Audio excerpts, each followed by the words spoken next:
주님은 작은 자를 쓰셔서 큰 일을 이루십니다. 오늘 말씀은 하나님이 작은 소녀를 통해서 아주 그 시리아의 아주 큰 장군 나만의 그 질병을 치유하는 그러한 이야기죠. 미녀와 야수라는 영화도 있죠. 왕자가 야수가 된 이유가 무엇일까? 그는 너무 이기적이었죠. 또 냉정한 마음을 가지고 있었습니다.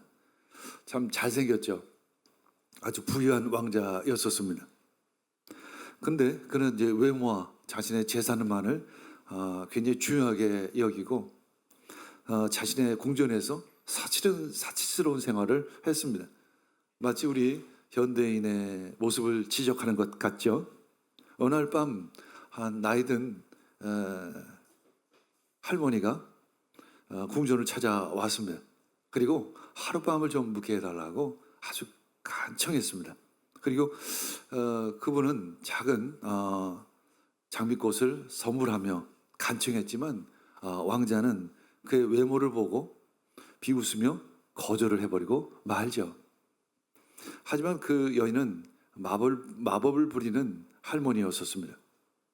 그녀는 왕자의 이기심과 그 냉정함을 벌을 주기 위해서 아주 그를 흉측한 야수로 변하게 하죠.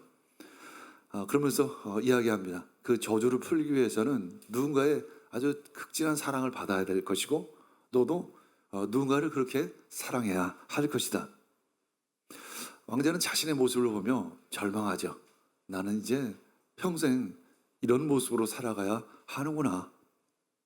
그때 깊이 낙심에 빠져 있던 그 왕자에게, 야수에게 아름다운 소녀 벨이 찾아오죠. 그 벨로 인해서 그의 차가웠던 마음이 점차 변화되어지고 진정한 사랑을 배우게 됩니다. 그러면서 서서히 어느 날 그 야수는 저주가 풀려지고 왕자의 원래의 모습으로 돌아오게 된다는 그런 아름다운 이야기. 어쩌면 우리 현대인의 모습을 지적하기도 하는 이야기이죠. 예수님의 십자가, 예수님의 십자가의 사랑, 그 사랑이 우리들을 죄에서 해방시켜 주셨습니다. 그리고 그 하나님을 다시 만나게 주신 것이죠. 우리 죄로 인해서 어쩌면 나병과 같은 저주에 빠져버리고 말았던 것입니다. 그러나 예수님께서는 그 십자가를 지심으로 말미암아 우리에게 사랑을 부어 주신 것입니다. 영원한 생명을 부어 주셨죠. 결국 우리는 하나님을 다시 만나게 되어 영원한 생명을 안고 살아가게 됩니다. 결국 우리는 그 저주에서 풀려난 것입니다. 그것이 바로 우리입니다. 하나님의 자녀이죠. 골로새서 1장 13절 읽겠습니다. 골로새 1장 13절 읽겠습니다. 아버지께서 우리를 암흑의 권세에서 건져내셔서 자기의 사랑하는 아들의 나라로 옮기셨습니다. 그렇습니다. 우리를 암흑의 저주에서 건져내셔서 하나님의 그 사랑하는 아들의 나라로 옮겨 주셨습니다. 그것이 바로 하나님의 은혜이죠. 우리는 어떻게 은혜를 받아야 할 것인가? 어떤 태도를 가져야 할 것인가? 한마디로 겸손해야 합니다.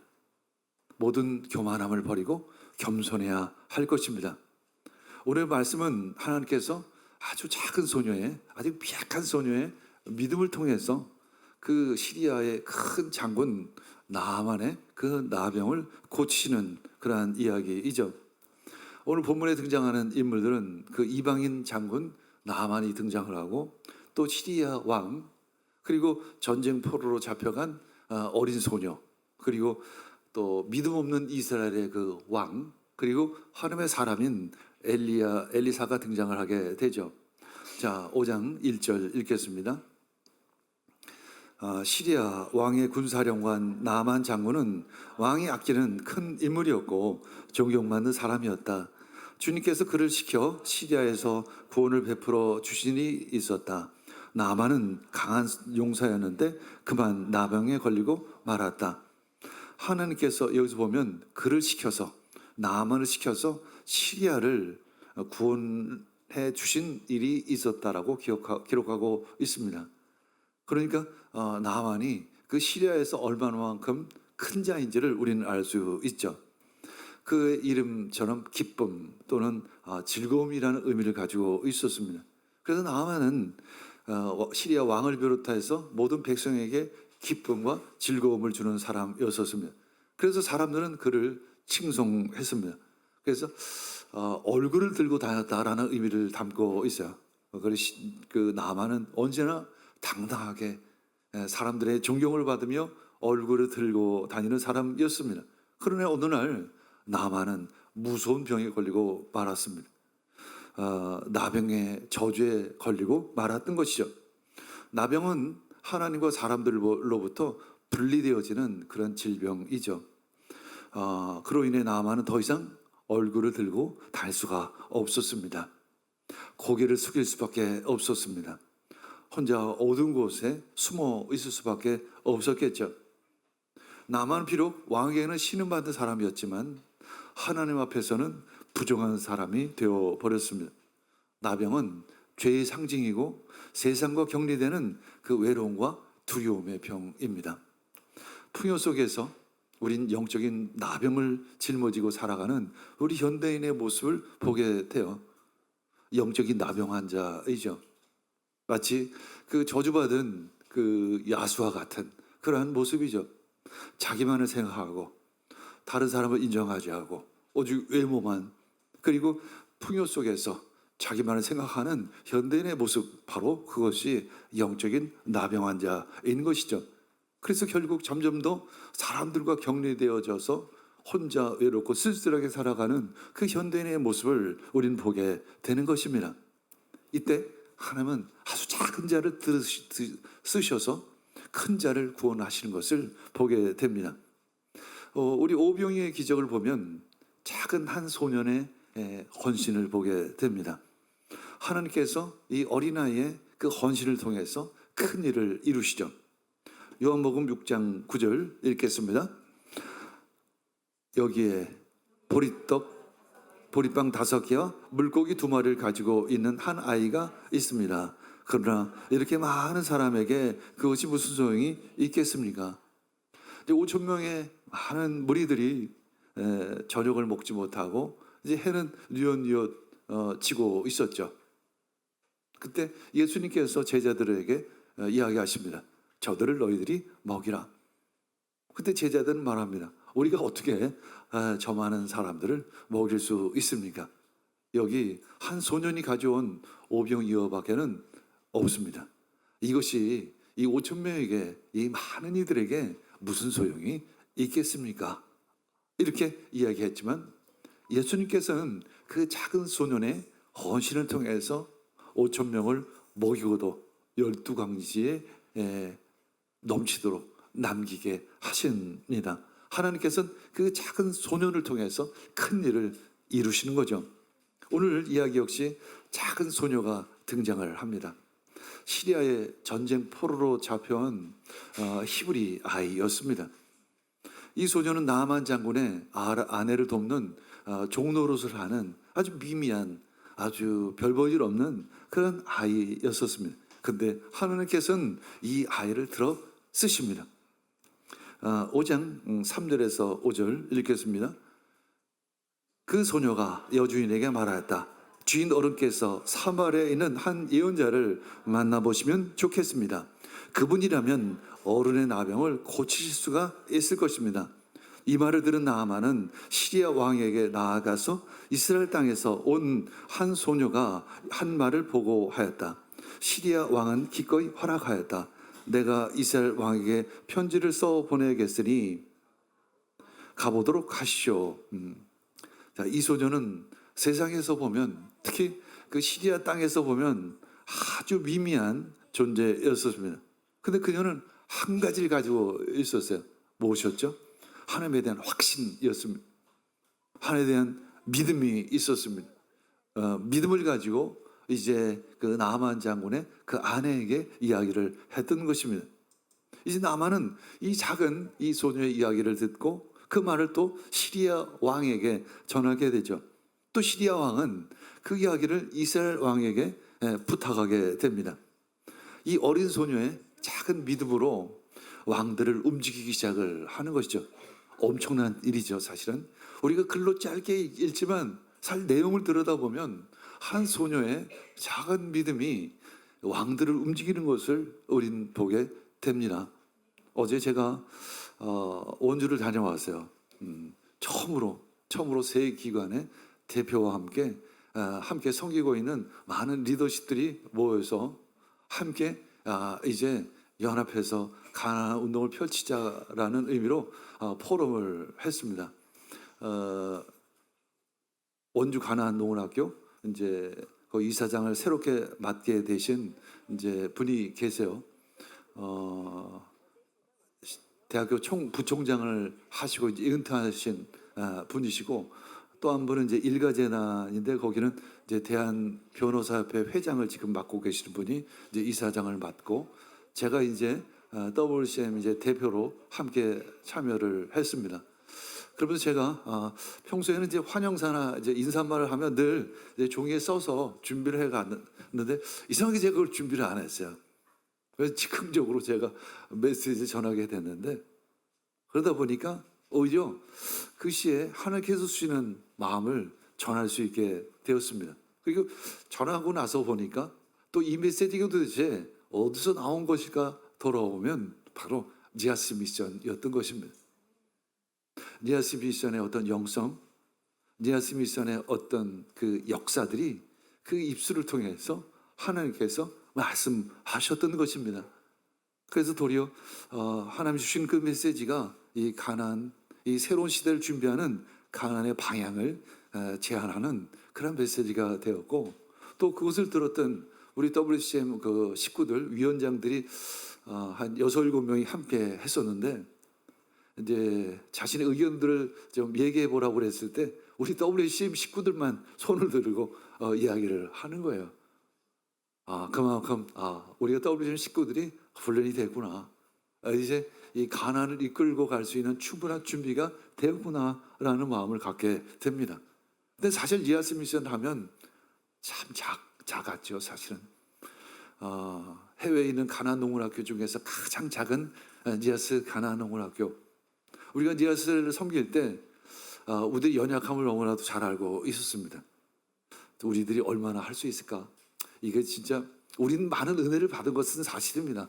또 하나님께서 큰 역사를 이루신 것도 사실이지만 우리가 니아스를 얼만큼 변화시킬 수 있을까? 이게 진짜 되긴 되는 건가? 더군다나 인도네시아 본토까지 우리는 갈 수 있는 것인가? 이런 생각들을 한 것이 사실입니다. 왜냐하면 우리의 능력은 너무나도 작았고 너무나도 미미했기 때문에 그런 것이죠. 그러나 20년이 지난 지금 우리들의 모습을 보면 그동안 하나님께서 준비시키고 시키시고 훈련시키셨다는 마음을 갖게 됩니다. 하나님께서 우리 니아스 미션의 그 역사를, 섬김을 하나님께서 사용하신다는 것을 느끼게 됩니다. 왜냐하면 이 가나안 운동이라는 것은 공허한 이론이 아니기 때문에 그러한 것이죠. 우리는 현장에서 뛰었고, 현장에서 고생했고, 현장에서 부딪히고 싸웠던 것입니다. 그 저력이 그 메시지 가운데 드러나는 것을 보게 되었습니다. 우리 김영생 박사가 와서 저에게 조용히 얘기를 하더라고요. 언어가 틀렸습니다. 이런 얘기를 해요. 언어가 다르네요. 그런 얘기를 하는 소리를 들었습니다. 그렇습니다. 현장에서 뛰고 바닥에서 시작된 그 믿음은, 역사는 힘이 있는 줄 믿습니다. 이 소녀는 세상에서는 아주 미미한 존재입니다. 하나님에 대한 확신과 믿음만 가지고 온 것이죠. 이제 나만은 그 시리아 왕이 준 편지를 들고 이제 이스라엘 왕에게 나아갑니다. 그리고 은 10달란트와 금 6,000개 그리고 옷 10벌을 가지고 이제 이스라엘로 떠나가는 것이죠. 하나님은 이 가장 작은 자를 사용하셔서 세상에 아주 큰 자를 변화시키시고 구원하시는 것을 보게 됩니다. 마태복음 17장 20절 읽겠습니다. 예수께서 그들에게 대답하셨다. 너의 믿음이 적기 때문이다. 내가 진정으로 너에게 말한다. 너에게 겨자씨 하나일 만한 믿음이라도 있으면 이 산더러 여기에서 저기로 옮겨가라 하면 그대로 될 것이요 너희가 못할 일이 없을 것이다. 그 겨자씨만한 작은 믿음이 산을 들어 옮길 수 있다는 그러한 메시지를 우리에게 주고 계십니다. 믿음은 세상을 변화시킬 수 있는 힘입니다. 하나님께서 우리에게 작은 믿음을 주셨습니다. 겨자씨와 같은 작은 믿음을 주셨습니다. 그것을 통해서 세상을 변화시키고 있음을 우리는 보게 되죠.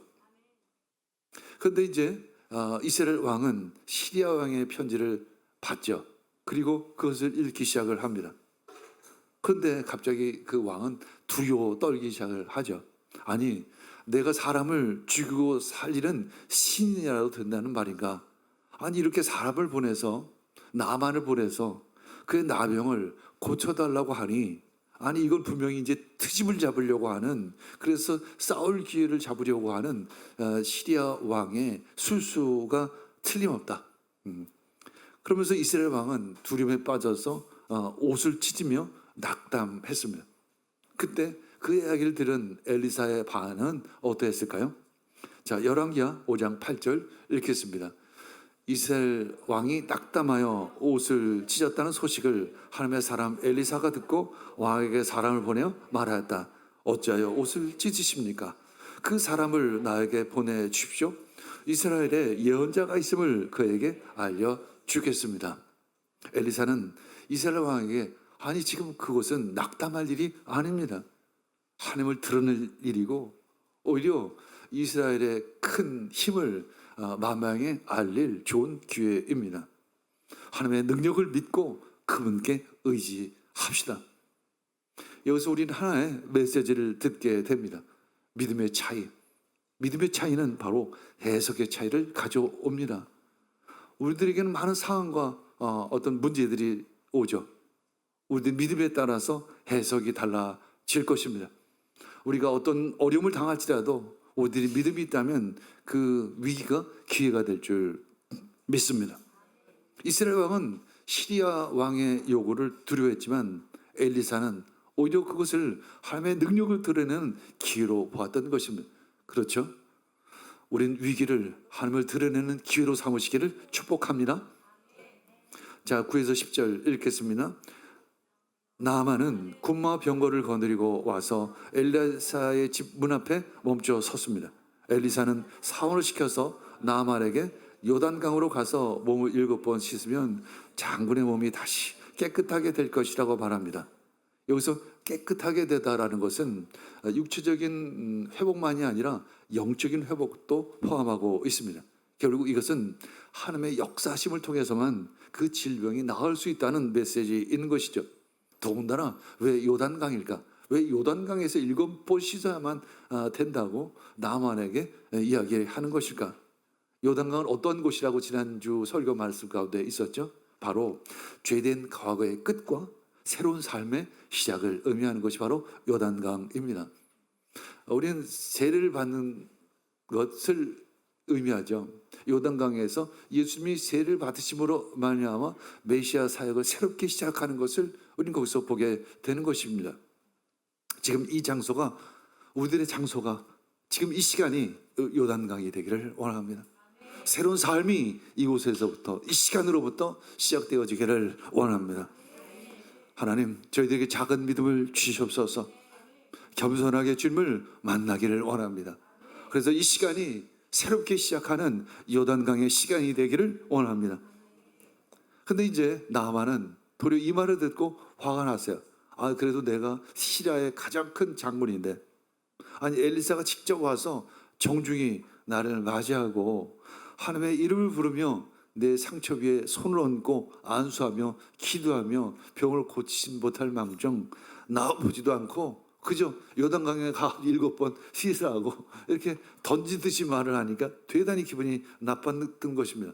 아니 다마색에 있는 강들이 아니 이스라엘 강물보다 그 요단강보다 훨씬 넓은데 훨씬 큰데 말이죠.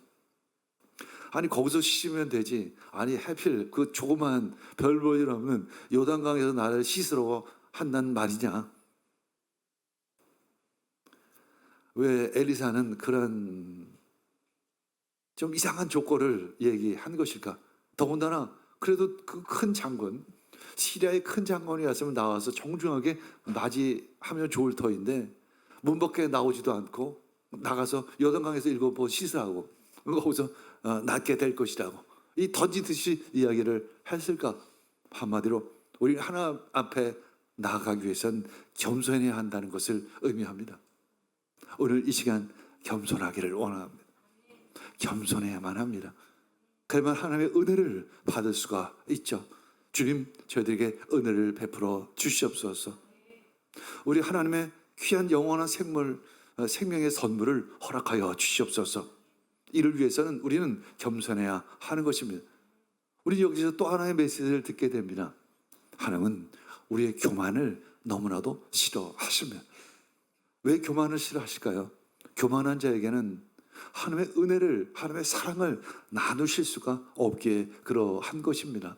그래서 하나님은 우리로 겸손케 하시는 것입니다. 이제 그때 나아만의 부하들이 나아만에게 와서 이야기를 하죠. 장군님, 아니 예언자가 이보다 더한 일을 하라고 했다면 하지 않으셨겠습니까? 아니 그까짓 그 요단강에 가가지고 7번 씻으면 난다고 하면 가서 씻으면 되지 않겠습니까? 왜 그것을 그렇게 화를 내시고 불평하십니까? 이 말을 듣고 이제 나만 그래 한번 해보자 하면서 이제 요단강에 가가지고 7번 몸을 씻게 되죠. 그러자 그의 피부가 어떻게 되었을까요? 어린아이 피부처럼 새 살로 돌아와 깨끗하게 나았던 것입니다. 우리 질문하게 됩니다. 요단강물에 씻어서 나은 것일까요? 하나님께서 그를 낫게 하신 것입니다. 그러나 한 가지 조건이 있었어요. 겸손하라는 것이었습니다. 그렇죠? 하나님께서 여러분들 치유하실 것입니다. 여러분들 질병을 깨끗게 하실 것입니다. 여러분들의 문제를 해결해 주실 것입니다. 그러나 한 가지 조건이 있죠. 믿음인 것입니다. 순종인 것입니다. 그래서 하나님은 우리의 교만을 꺾기를 원하시는 것이죠. 예수님께서 가버나움에 들어가셨을 때 한 로마 백부장이 예수님께 다가와서 간청을 하죠. 무릎을 꿇으며 예수님께 간청을 합니다. 주여, 제 하인이 중풍병에 걸려 있습니다. 누워 있습니다. 내가 참 사랑하고 내가 아끼는 종입니다. 그가 중풍병에 걸려서 괴로워하고 있습니다. 이때 예수님은 내가 가서 고쳐주겠노라 이렇게 말씀하십니다. 그때 로마 백부장은 어떻게 반응했을까요? 마태복음 8장 8절 읽겠습니다. 백부장이 대답하였다. 주님, 나는 주님을 내 집으로 모셔드릴 만한 자격이 없습니다. 그저 한마디 말씀만 해 주십시오. 그러면 내 종이 나을 것입니다. 이것이 바로 겸손이죠. 주님, 나는 자격이 없습니다. 예수님을 맞이할 만한 자격이 없습니다. 그냥 말 한마디만 해 주십시오. 그때 예수님은 이 로마 백부장의 믿음을 크게 칭찬하는 것을 봅니다. 그 믿음에 깜짝 놀라십니다. 주변 사람에게 말합니다. 이스라엘에서 이만한 믿음을 본 적이 없노라. 그리고 말하죠. 가라. 너의 믿음대로 될지어다. 너의 믿음대로 될지어다. 믿음으로 역사하는 힘이 있는 줄 믿습니다. 다시 한번 말씀드리지만 자, 리얼 스미션을 돌아가면 참 뭐라고 해요? 참 말이 안 나와요. 말이 안 나와. 다시 하라고 하면 진짜 못할 것 같은 시간들이죠. 더군다나 제가 체질이 그렇게 좋은 강한 편이 아니잖아요. 어제도 원주 갔다 오는데 그 우리 누구죠? 박 목사가 이제 모시고 다녀오겠다고 해서 좋은 차를 가지고 와서 뒷자리에 앉아서 갔는데 멀미가 나더라고요. 그래서 오늘 아침까지도 뒷목이 좀 뻑뻑해요. 멀미 때문에. 그만큼 이렇게 좀 체질이 약한 편이에요. 체력이 약한 것은 아닌데 체질이. 근데 인도네시아 그 니아스는 체질이 강해야 되거든요. 돌아보면 그 모든 것이 하나님의 은혜라는 생각이 듭니다. 그 니아스 미션의 그 시간들이 우리들의 믿음을 키운 것, 하나님께서 훈련시키신 것, 그 모든 시간들을 통해서 하나님께서 우리를 크게 사용하실 줄 믿습니다. 우리 여기서 또 하나의 메시지를 보게 됩니다. 믿음은 겸손으로 드러나는 것입니다. 믿음은 바로 겸손이죠. 믿음이 큰 사람은 겸손한 사람입니다. 구원의 조건은 믿음에서 시작된 겸손이죠. 우리는 예수님의 그 말씀만이, 예수님의 능력만이 충분하다는 믿음을 우리는 가지고 있습니다. 백부장은 그런 믿음을 가지고 있었죠. 그래서 자신의 권위와 자신의 위치도 다 내려놓은 것입니다. 그리고 겸손하게 예수님께 나아갔던 것입니다. 예수님은 그 믿음을 보시고 그 겸손함을 보시고 이스라엘에서 저만한 믿음을 보지 못했다라고 칭찬을 했던 것입니다. 우리는 하나님의 은혜의 조건은 바로 겸손인 것입니다. 겸손히 주님 앞에 나아가시기를 원합니다. 우리는 특별히 우리 작은 소녀의 모습을, 그 형상을, 이미지를 묵상하게 되어요. 우리도 이 작은 아이처럼 되기를 원합니다. 하나님께서는 이 작은 자를 통해서 큰 일을 이루시는 것이죠. 이 오병이어를 들고 온 그 작은 소년의 손, 그렇죠? 그 헌신. 예수는 그 작은 음식을 통해 5천 명을 먹이고도 12광주를 채우고도 남게 하셨습니다. 우리는 또 다윗이라는 목동을 우린 알고 있습니다. 어렸을 때 물맷돌 하나를 들고 골리앗을 때려 눕혔던 그 다윗의 모습을 우린 기억하고 있습니다. 작은 소년의 믿음이 큰 승리를 가져온 것입니다. 그래서 예수님은 그 작은 겨자씨만한 믿음을 이야기하고 있죠. 작은 겨자씨가 자라서 큰 나무가 되는 그 비유, 그리고 큰 나무가 되었을 때 많은 새들이 와서 깃들인다는 말씀을 하고 있죠. 이 새들은 어떤 의미냐면 많은 사람들이 그 나무에 와서 쉬게 될 것이라는 것, 안식하게 될 것이라는 그런 의미를 가지고 있습니다. 하나님께서는 우리 교회를, 우리 공동체를 그렇게 지금 사용하고 계신 줄 믿습니다. 또 가난한 과부가 드린 2렙돈, 그것이 부자가 드린 많은 돈보다 더 귀하다라고 예수님은 칭찬하시죠. 예수는 작은 자가 천국의 주인이라고 말씀하십니다. 오늘의 마지막 메시지입니다. 예수님은 작은 자가 천국의 주인이다, 이렇게 말씀하시죠. 여러분들 작은 자가 되시길 원합니다. 하나님 앞에 작은 자가 되기를 원합니다. 마치 작은 소년처럼, 오늘 전쟁 포로로 잡혀온 그 이스라엘의 작은 소녀처럼 하나님 앞에 겸손한 자가 되기를 원합니다. 제가 많은 리더들을 만나요. 그렇죠?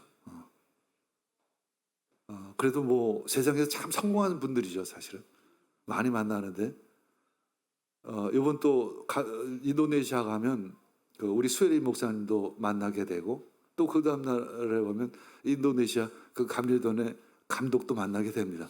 공통점이 있어요. 뭘까요? 겸손해요. 그러니까 참 성공한 사람들, 세상에서 성공하신 분들도 보면 참 겸손합니다. 몰라, 속은 모르겠는데 겉은 겸손해요. 그런데 하나님의 사랑은 겉만 겸손한 것이 아니라 속도 겸손해야 될 줄 믿습니다. 그것이 또한 믿음의 표현일 줄 믿습니다. 마태복음 19장 14절 읽고 마무리하죠. 그러나 예수께서 말씀하셨다. 어린이들이 내게 오는 것을 허락하고 막지 말아라. 하늘나라는 이런 어린이들의 것이다. 그렇습니다.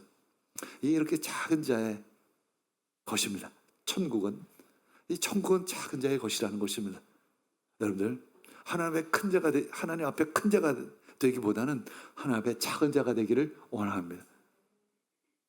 그 야수처럼 왕자였지만 야수가 되던 그 왕자처럼 그 풍요에 젖어서 자신의 외모만을 자랑하는 그 현대인의 모습으로 살아가지 않기를 원합니다. 그것은 참 왜곡된 형태예요.